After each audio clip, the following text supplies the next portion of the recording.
मैंने किसी किताब में नहीं पढ़ा कि बीवी के कदमों के नीचे जन्नत है। आप लोगों ने कभी सुना किसी खतीब से किसी ने ये बोला हो कि बीवी के कदमों के नीचे जन्नत है? जहां भी पढ़ा तो यही पढ़ा कि माँ बाप की फरमाबरदारी में जन्नत है। बीवी की जन्नत शौहर की फरमाबरदारी में है और शौहर की जन्नत उसके माँ बाप की फरमाबरदारी में है। कहीं ऐसा ना हो कि आज हम अपनी जन्नत से महरूम हो जाए। मरने के बाद कब्र के अंदर जाना है मेरे अजीज। कब्र के अंदर एक नुस्खा बता के जरा, आप परेशान तो नहीं हो रहे? मेरी बातें समझ में आ रही? पीछे वालों की आ रही? बिल्कुल। मैं लतीफे नहीं सुनाता। अरे आलिम जो होता है वो डॉक्टर की तरह होता है। जैसे डॉक्टर उसी मर्ज की दवा देता है ना जो बीमारी होती है उसके अंदर। जी। अब जिक्र है गौसे आजम का, मैं करामत सुना के चला जाऊं तो गौसे आजम का फैजान तो मिलेगा ही, लेकिन जो हमारे गांव के अंदर बस्ती के अंदर जो बुराइयां फैली हुई है वो बुराइयां वैसी रह जाएंगी। बिल्कुल। ये सोच के मैं तकरीर करता हूं कि इस इतने बड़े जलसे में से अगर एक नौजवान या दो नौजवान भी मेरी तकरीर पे अमल कर लेंगे तो मेरे लिए कयामत में बख्शिश का जरिया बन जाएगा। शरीयत से मैं बयान करता हूं, आप सुनिए। माँ बाप, आज रोना आता है जब कभी हम प्रोग्रामों में जाते हैं तो बस स्टैंड की तरफ जब कोई बूढ़ी औरत भीख मांगने के लिए जब हाथ फैलाती है तो दिल में ये ख्याल आता है किसी की जन्नत है। बेटा तो आराम से मोबाइल चलाता होगा घर में और माँ जगह जगह दरवाजे भीख मांग रही, कोई झिड़कियां दे रहा है, कोई कह रहा है धंधा बना दिया इन लोगों ने। सर्दी में ऐसे ठिठुरते हुए लोगों को मैंने बस स्टॉप पे और जगह जगह स्टेशनों पे ऐसे लेटे हुए देखा सर्दियों में। ये माँ बाप ही तो है, इन्होंने औलाद के लिए कितनी दुआएं मांगी होंगी। आलिमों के घरों के चक्कर लगाए थे, हजरत दुआ कर दो मेरे घर में कोई चिराग जलाने वाला आता है। कोई पीर नहीं छोड़ा जिसके पास जाकर के इसने औलाद के बारे में दुआ न कराई। कोई मुअज़्ज़ज़ हस्ती आती गांव के अंदर तो हजरत दुआ करा देना हमारे घर में भी कोई चिराग जलाने वाला आ जाए। आज वही औलाद जवान हुई तो माँ बाप के बिस्तर घर से बाहर।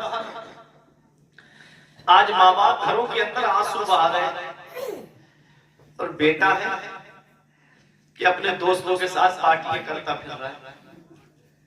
होटल में खाना खाएगा, बेटों को 100 रुपए 50 रुपए टिप में दे के चलाएगा। इधर माँ बाप एक एक पैसे की दवाई के लिए परेशान है और बेटा नैनीताल के चक्कर लगा रहा है।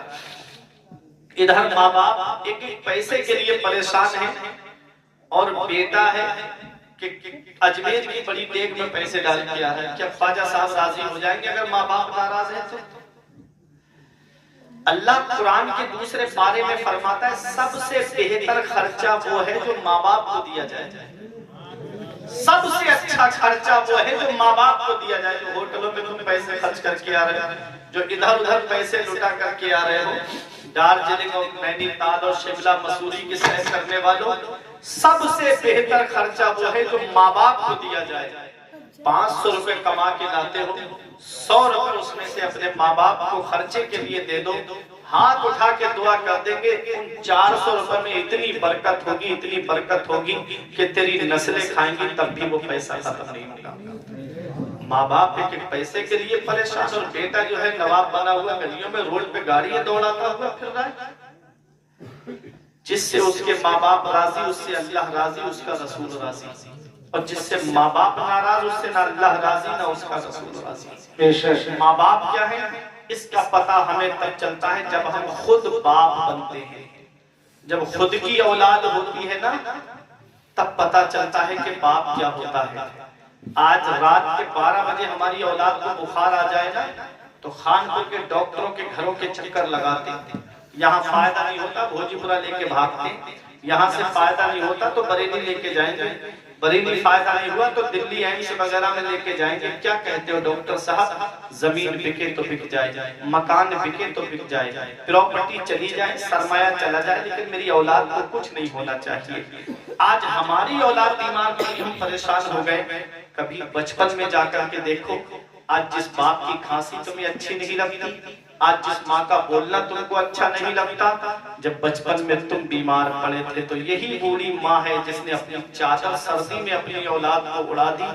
खुद तो ठिठुरती हुई चली गई, लेकिन अपनी औलाद को सर्दी नहीं लगने दी। यही बूढ़ा बाप है आज जिसकी हमको खांसी अच्छी नहीं लग रही, यही हमको सीने से लगा के डॉक्टरों के पास लेकर गया। बारिश आई, छाता अपनी औलाद के ऊपर कर दिया, खुद तो भीग गया बारिश में, लेकिन औलाद को भी भीगने दिया। आज तो पुल बन गए नहरों के ऊपर, नदियों के ऊपर। पहले आदमी नहर पार करके जाता था, अगर नहर आ गई तो बेटे को ऊपर उठा लिया, खुद भीग गया लेकिन बेटे को नहीं भीगने दिया। आज वही औलाद जवान हुई, माँ बाप का बिस्तर घर से बाहर, हमारे कमरे में एसी चले, कूलर चले, माँ बाप हाथ वाले पंखे से हवा करके अपनी रात को गुजारे। आज हमारे कमरे में जाड़ों में हीटर लगा, गर्म हीटर का इंतजाम, और माँ बाप है कि पुरानी रजाई ओढ़ करके अपने रातों को गुजारे। क्या इस दिन के लिए माँ बाप ने औलाद को जवान किया था? क्या इस दिन के लिए माँ बाप ने औलाद को पाला था? ऐसे माँ बाप के साए की ना कदरी न, धूप काटेगी बहुत जब ये शजर गिर जाएगा। धूप कैसी भी हो साया नहीं खोने देता, राह कैसी भी हो बेबस नहीं होने देता। बेच के अपना लहू चाहे वो रोटी लाए, बाप औलाद को भूखा नहीं सोने देता।